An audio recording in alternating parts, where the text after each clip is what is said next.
met son tour entre tes mains, ton serviteur qui va, Seigneur, diriger entre tes mains, et chacun ici entre tes mains. En ton Saint-Nom, nous avons ainsi prié.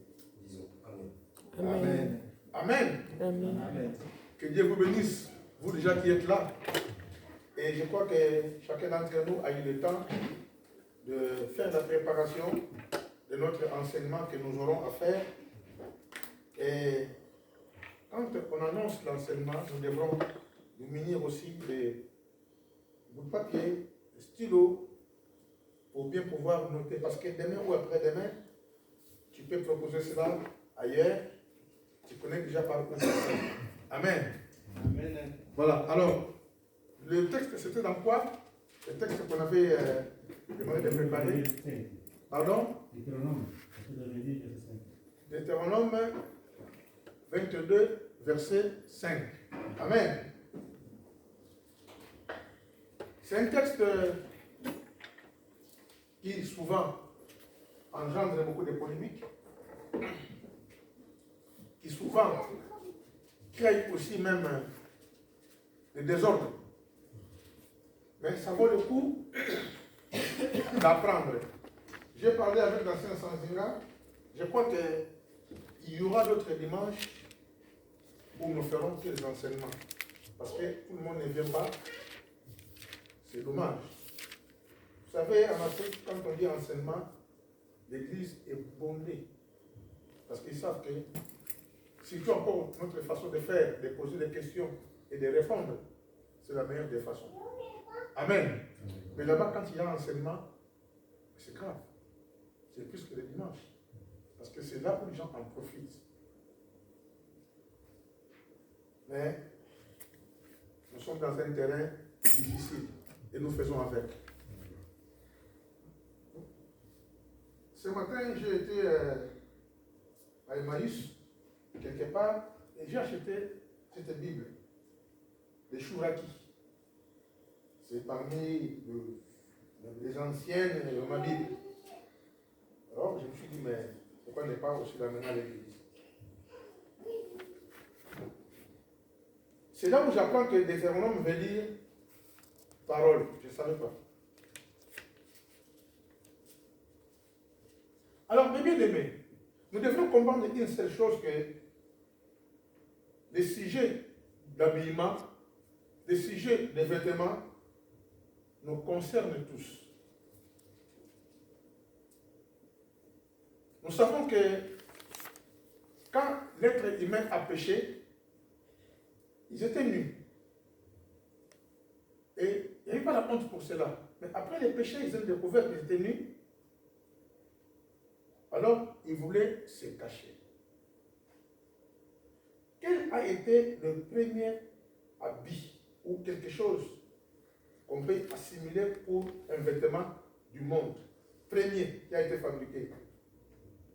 C'était quoi? C'est la peau. Les frères disent c'est la peau. Le premier vêtement, maman Jackie? C'était les feuilles. Les feuilles. En cas, ça des feuilles. Amen. Les feuilles que Adam et Ève sont cachées. Voilà. Donc, comme je viens de répondre à maman Jackie, le premier vêtement, le premier habit, ça c'est l'homme qui l'a fait lui-même. Ce que le frère a répondu, ça c'est Dieu maintenant qui a donné. Ça c'est le deuxième habillement. Mais le premier habillement, c'était les feuilles. Les feuilles des croix de figuier. Hein? Les feuilles. Et Dieu maintenant, il a vu que les feuilles. Mais moi, j'ai compris une chose. Parce que. Et ils ont fait les feuilles. Et Dieu a fait la peau d'un animal. Parce que la peau était résistante. Mais pourquoi alors le Seigneur a fait la peau? Qu'est-ce que cela pouvait cacher par rapport au deuxième vêtement? Parce que le premier vêtement, c'était les feuilles. Ça, c'est l'homme qui a fait pour cacher sa nudité. Et le deuxième vêtement, c'était la peau d'un animal. Mais pourquoi alors? Qu'est-ce qui se cache derrière la peau de l'animal? C'était là une préfiguration de quelque chose. De quoi? Oui, frère Clément.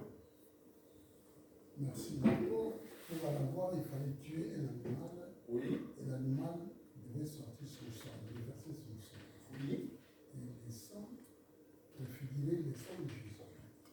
Amen. C'est ça l'explication. Donc Dieu avait déjà anticipé, avait déjà préparé le salut. Dès qu'il y a eu péché, il a fallu que le sang puisse sortir.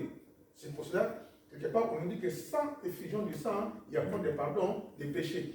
Et ça, on le voit dans le Nouveau Testament. Mais depuis les premiers jours, Dieu déjà avait préparé un plan du salut. Ça, c'est deuxième vêtement. Alors, pourquoi on se couvre? Pourquoi on s'habille?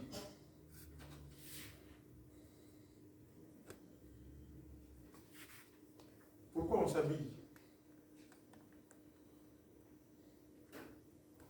Oui, ancien. Non, attendez, ancien, attendez. C'est à bientôt.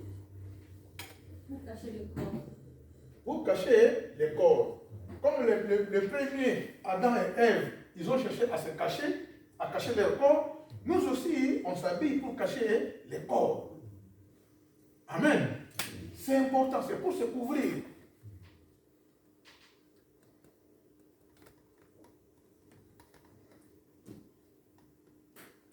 Je vais poser une question. Dans l'Ancien Testament, parce que là, on va, avant de rentrer vif dans les sujets, il faut qu'on puisse comprendre tous les paramètres qui entourent l'habillement. Amen. C'est important. Est-ce qu'on peut citer quelques habits, soit de l'Ancien Testament ou du Nouveau Testament, quelques habits seulement, les noms de quelques habits?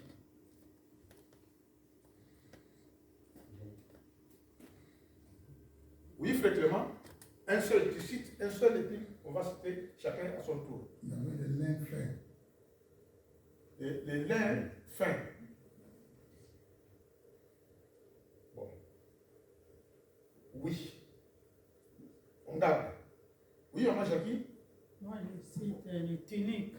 Voilà, la tunique. Amen. Parce que la tunique peut aussi être en lin.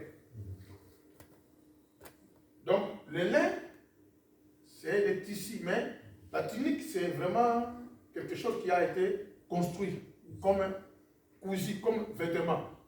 C'est quoi une tunique? Avant de continuer. La tunique. La tunique est comment? Oui, ancien. C'est une pièce de tissu. Oui. Une pièce de tissu qui recouvre une partie du corps, mais pas totalement. Qui recouvre une partie du corps. Oui. La tunique. Qui peut répondre encore? La tunique.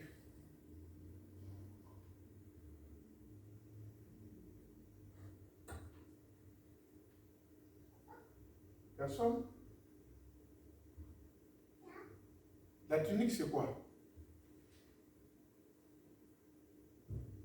Parce que la tunique, comme le dit l'ancien, en fait, c'est un vêtement cousu, mais selon, ça peut être, parce que est-ce que la tunique est réservée à qui? Aux femmes ou aux hommes? La tunique est réservée aux femmes ou aux hommes? Parce qu'on descend tranquillement pour aller au point central. La tunique était réservée à qui? Oui, maman Jackie. Il y a des tuniques pour les hommes et pour les femmes aussi. Amen. Donc il y a la tunique pour les hommes et pour les femmes. Et quand on regarde l'image de tunique, tantôt c'était des vêtements petits, tantôt c'était aussi comme des grands vêtements, mais qu'on appelait tunique. Est-ce qu'il y a encore un autre type de vêtement? Attends, on va chercher notre personne. Un autre type de vêtement. Maman Jackie, il a cité la tunique. Bon, qu'est-ce que nous avons encore comme vêtement, soit dans l'Ancien Testament, soit dans le Nouveau Testament? Soyez les bienvenus, que Dieu vous bénisse. Amen. Voilà. Titre de rappel, nous sommes en train de voir, on a parlé déjà donc du premier vêtement, vous qui venez d'arriver, écoutez-moi, on a parlé des premiers vêtements, c'était les feuilles. Quand Adam et Ève ont péché. Deuxième vêtement, c'était le peau, la peau d'un animal. On a dit que c'était la préfiguration de Christ, parce qu'il a fallu que les sangs puissent couler Et cela nous amène encore jusqu'aujourd'hui que le sang de Christ a coulé, mais ce jour-là a coulé pour que Dieu puisse préfigurer ce qui devait arriver. Et on a demandé la question, quelques vêtements de l'Ancien Testament ou du Nouveau Testament, Maman Jacques a dit que c'était la tunique, on a expliqué. Qui encore peut nous donner encore un vêtement de l'Ancien, du Nouveau ou de l'Ancien Testament? Oui. Sultan. Est-ce que le mot sultan dans la Bible, il y en a? Il y a le Dans manteau. la Bible, c'est le manteau. Non, doucement, on va aller doucement.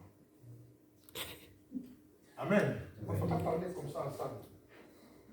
Est-ce que le mot sultan, il y en a dans la Bible? Il n'y en a pas. Hein? Mais c'est un type de vêtement. C'est un type de vêtement, sultan, mais. Oui, ancien. Toi, ne réponds pas beaucoup. Hein? Laissez l'église d'abord travailler. Assieds-toi, s'il te plaît. Bien. Ancien, ça te voulait dire quoi? J'ai dit le manteau. Le manteau. Amen. Nous voyons les manteaux dans la Bible. Plusieurs fois, les manteaux. Alors, les manteaux, c'est un vêtement, mais qui est lourd, qui protège, même maintenant, on sait qu'il y a des manteaux, quand il y a l'hiver, en tout cas, nous tous, nous sortons nos manteaux.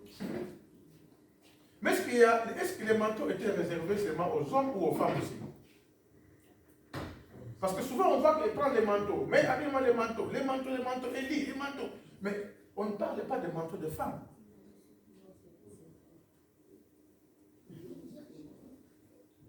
Les manteaux. C'est pour tout le monde, hein? Maman Vicky. C'est pour tout le monde, hein? Les manteaux. Le serviteur de Dieu. Le serviteur de Dieu. Les manteaux. Parce que c'est symbolique aussi. Symboliquement, oui. Mais après, est-ce qu'une femme aussi peut porter un manteau? Amen. On peut aussi porter un manteau. Il y a quoi encore comme vêtement? Pas à toi, ancien. Qui encore qui veut répondre? Frère Blanchard, les vêtements dans la Bible.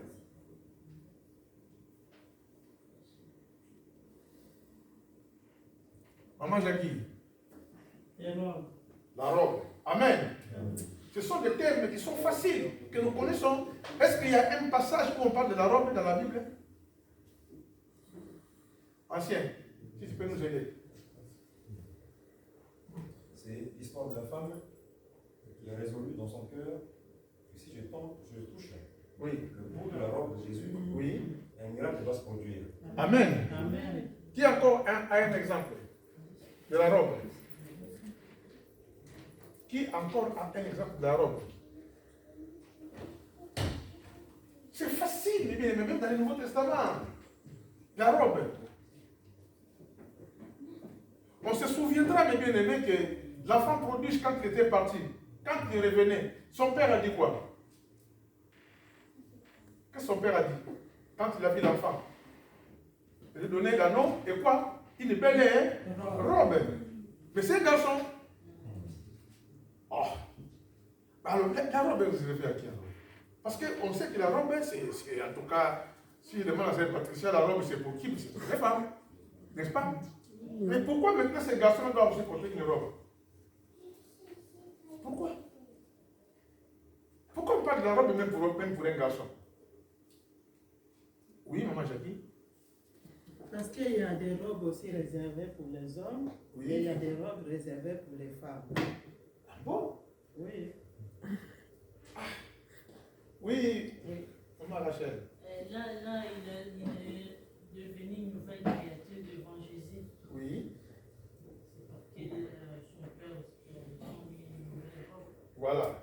Bon, maintenant, est-ce que la robe, parce que la robe, normalement, c'est pour les femmes. Parce que là, on débat sur que les hommes ne portent pas les habits des femmes et les femmes aussi pas les habits des hommes. Mais pourquoi maintenant on parle à ce jeune homme-là que son père dit